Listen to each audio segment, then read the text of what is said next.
Oke, selamat sore semuanya, Dek. Pada pertemuan kali ini kita bahas paket yang kedua tentang listrik statis. Udah dibuka semua? Oke. Kalau kita bahas tentang listrik statis, maka ada 3 pokok utama. Yang pertama, gaya kolom. Yang kedua, kuat medan listrik. Dan yang ketiga, potensial listrik. Yang pertama, gaya kolom ini sudah dipelajari di SMP. Oke. Gaya kolom, apa yang kalian ingat tentang gaya? Tarikan atau dorongan, benar. Interaksi antara 2 benda, bisa juga. Nah, sekarang kuncinya supaya gampang kita pahami di gaya kolom, ingat bahwa interaksi itu cuma 2. Bisa tarik-menarik, bisa tolak-menolak. Nah, muatan itu ada berapa jenis? 3. Positif, negatif, dan netral atau neutron kan? Proton, elektron, neutron. Kalau neutron kita tidak bahas di sini karena dia hampir tidak ada interaksinya. Berarti hanya antara positif dan negatif. Kata kuncinya, kalau dia sejenis, apa yang terjadi? Tolak menolak, itu bahasanya. Tapi nanti kalau dia digambarkan dalam bentuk vektor, kita harus ngerti mana yang tarik menarik, mana yang tolak menolak. Oke. Sejenis bisa positif, positif. Bisa juga negatif, negatif. Kalau dia misalnya ini pengamat. Oke.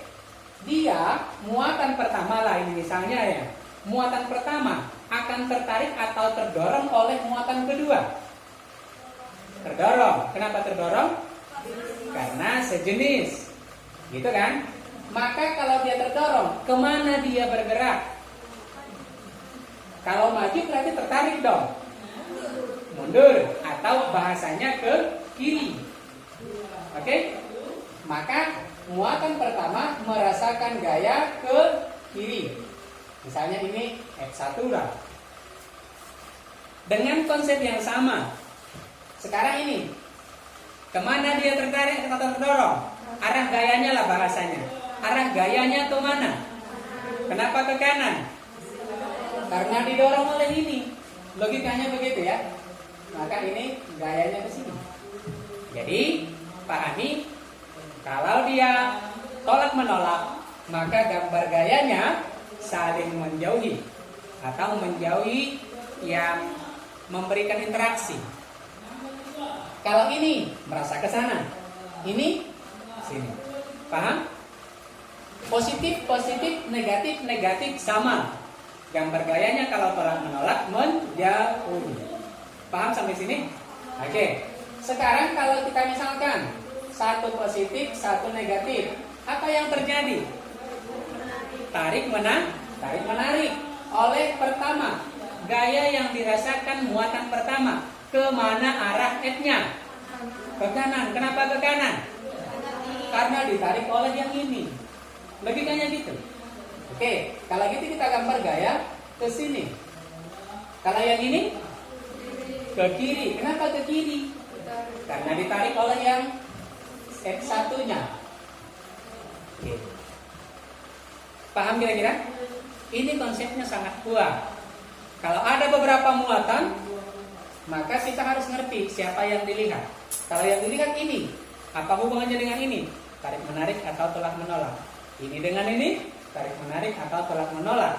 Kita gambarlah gaya yang di sini. Paham kira-kira? Jadi tergantung yang ditanya yang mana. Oke, konsepnya kalau sejenis tarik menarik, kalau berlainan jenis tolak menolak. Benar apa enggak? Jangan itu saja. Disimak.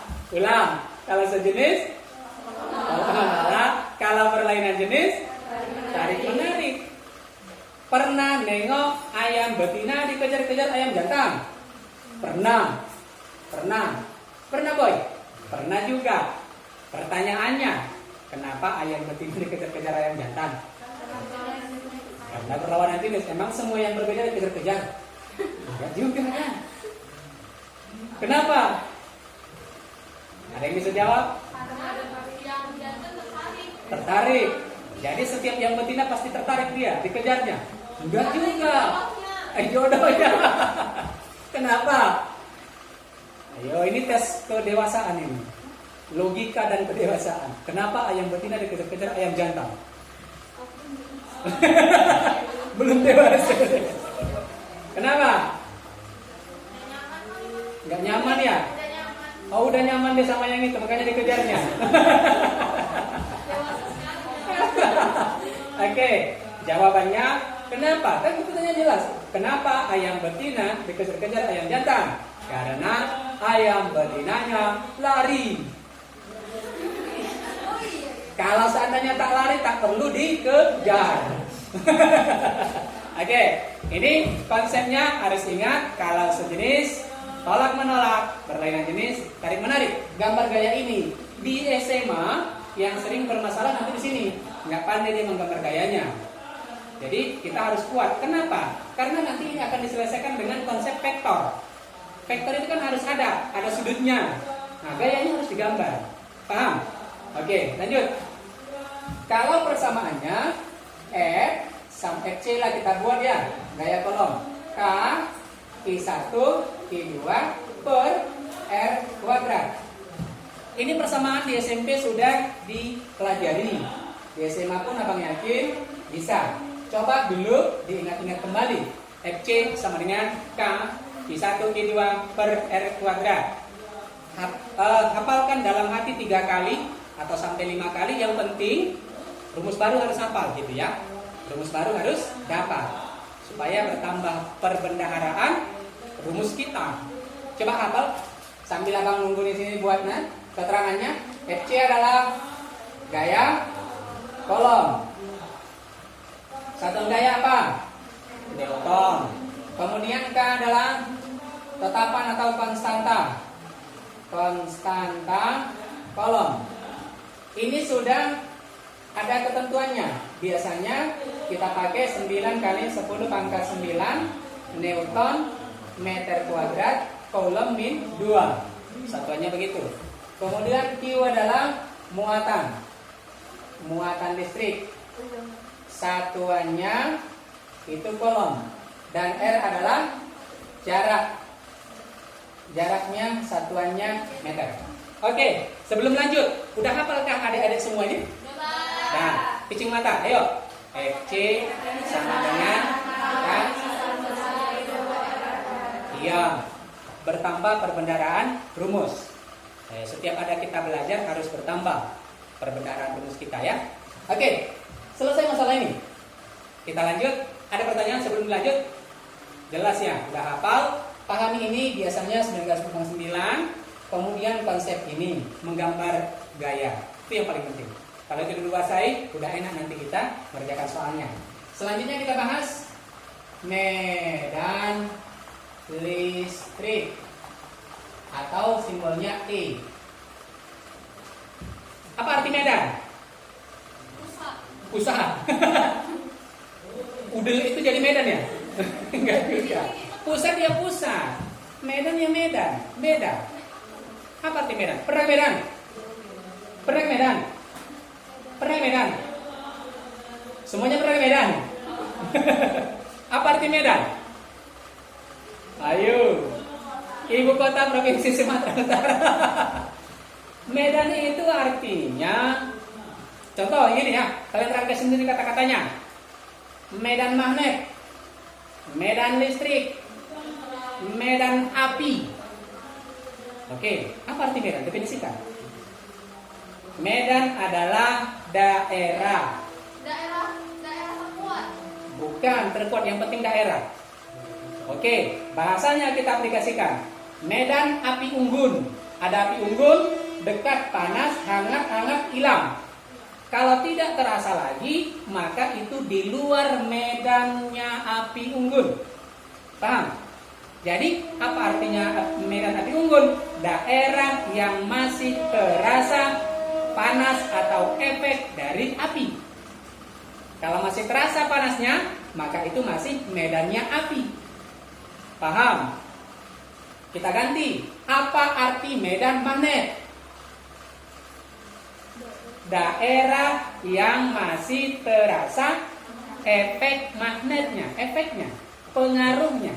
Contoh, magnet, paku, jauh tak terasa, dekat, terasa dikit, tertarik. Gitu kan? Artinya, gitu. Kalau mau yang lebih sensitif, pakai jarum kompas, jauh, nggak bergerak kompasnya, dekat, udah mulai bergerak, dekat, agak gerak, truk, dekat, gitu kan? Itu artinya medan. Jadi apa arti medan listrik? Daerah yang masih terasa efek listriknya. Oke. Nah sekarang itulah arti medan listrik. Kita pahami dari kata-katanya supaya kita ngerti melogikakannya ya. Oke. Yang paling konsep terpenting dari konsep medan magnet ada dua. Yang pertama menggambar ininya, medannya. Yang kedua rumusnya. Kalau kita membahas soalnya, konsep itu harus kuat. Yang pertama, kita gambar. Kalau dia muatan positif. Muatan positif identik dengan keluar. Arah gayanya keluar, arah medannya. Ini kesepakatan aja. Disepakati kalau dia positif, maka arah medannya keluar. Oke. Arah medannya keluar. Kalau dia negatif, arah medannya lawan dari situ. Berarti bagaimana? Masuk menuju medan.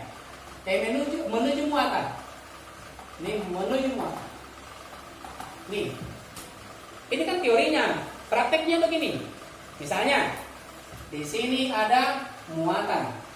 Ini muatannya nih listriknya. Listriknya itu bayangkan seperti apinya gitu ya. Pemberi efek magnetnya atau apinya, api unggunnya. Jadi kalau kita berbicara listrik, muatan listrik nggak bisa dibayangkan kan? Nah bayangkan aja dulu api unggun, gitu ya. Kalau ini bayangkan magnet, tarik menarik, tolak menolak, gitu ya. Magnet kalau sekutub atau senama, tolak menolak. Kalau berlainan nama, tarik menarik. Utara utara, apa hubungannya? Tolak menolak. Utara selatan. Mirip dengan ini. Oke, kalau ini mirip api unggun lah bisa buat gitu ya. Ini muatannya, muatan pertama. Kita misalkan QA. Ada titik 1 ini atau ini Q1 aja. Ini titik B, ini titik C. Titik itu adalah pengamatan. Ingat, di fisika harus jelas pengamatnya. Atau bahasa kerennya itu apa? Acuan. Harus jelas ya. Pernah ke Medan? Pernah Pak. Pernah ke Siantar? Pernah Pak. Mana lebih jauh Medan daripada Siantar? Medan. Siantar. Yang mana?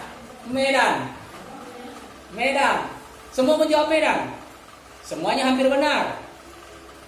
Jawabannya yang benar adalah kalau pertanyaannya mana lebih jauh Medan atau Siantar? Jawabnya dari mana ngukurnya? Kalau dari Tanjung Merawat lebih jauh Siantar. Kalau dari Tebing lebih jauh Medan. Maka harus jelas titik acuan. Begitu juga dengan ini. Yang ditanya siapa? Ada titik, ya titik yang mana? Baru terhadap siapa? Nah gitu ya. Jadi dua acuan. Titik mana terhadap siapa? Paham? Misal titik A terhadap ini. Atau abang kasih dulu langsung di sini. Ada di sini ada muatan lain tapi negatif. Nah gitu. Ini Q2. Di titik A akibat muatan pertama, kemana medannya? Bayangkan ini yang jadi acuan. Acuan ini yang memberi pengaruh ini. Apa ini? Positif. Kalau positif bagaimana? Keluar. Di titik ini bayangkan keluar dari sini melewati titik ini. Maka dia ke sini. S1. Ngerti? Keluar dari sini. Nah, ini kan keluar. Keluar dari muatan menuju titik. Tarik garis dulu. Apakah dia keluar atau mendekati? Paham? Di titik A akibat Q2 bagaimana? Bayangkan ini tertarik ke sini atau menuju ini. Ini S1 di A. Paham? Pahami. Itulah arti masuk dan keluar itu. Masuk atau menuju dan menjauhi, gitu ya. Menuju dan menjauhi. Ini menjauhi, ini menuju. Itu artinya. Menurut A, ini keluar sana atau menjauhi. Menurut A, dia menuju negatif. Tes B, E1 kemana? Ke bawah, serong dikit, kan gitu. Nih, E1. Kalau E2 kemana? Ke kanan, benar, udah mulai paham. E2. C, akibat Q1. Kiri serong. Gini ya kan? E1. Kalau di C menurutnya berdasarkan ini, iya ke sini menuju. Oke. 2. Paham semua? Itulah makna dari keluar dan masuk.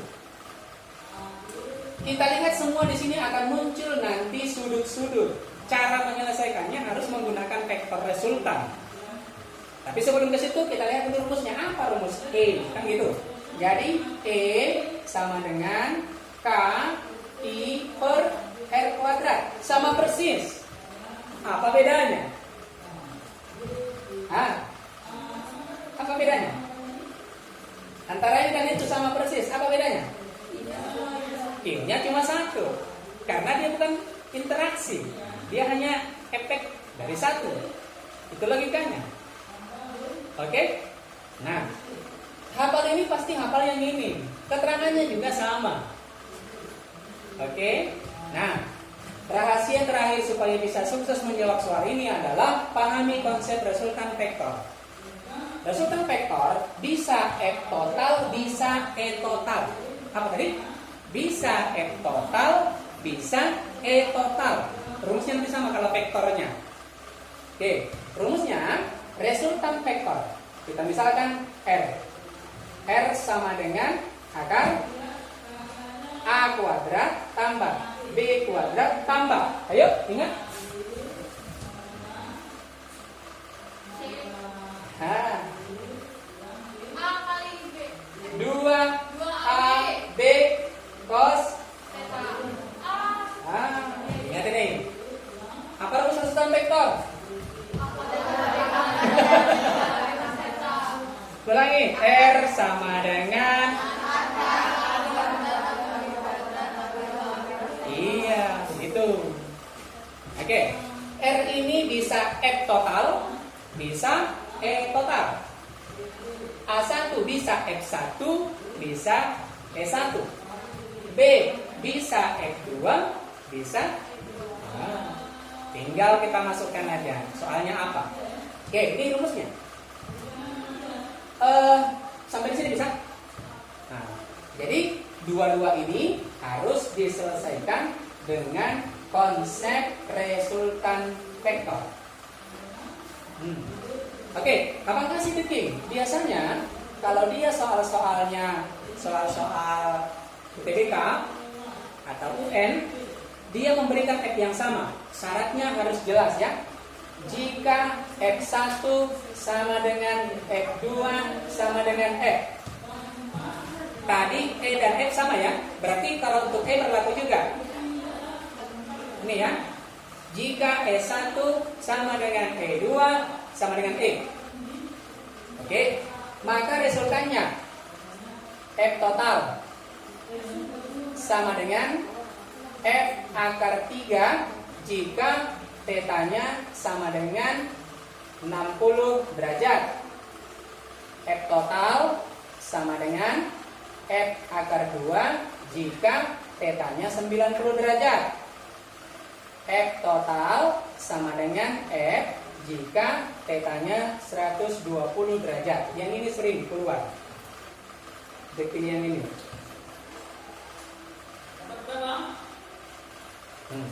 Bisa? Jadi tergantung kepada sudut nanti. Sampai sini bisa? Nah, kita lanjut yang terakhir, potensial listrik.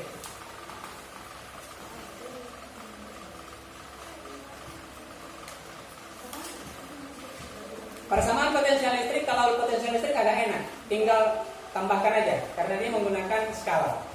Oke, kalau gitu rumusnya P sama dengan K Q per R. Sama juga dengan ini.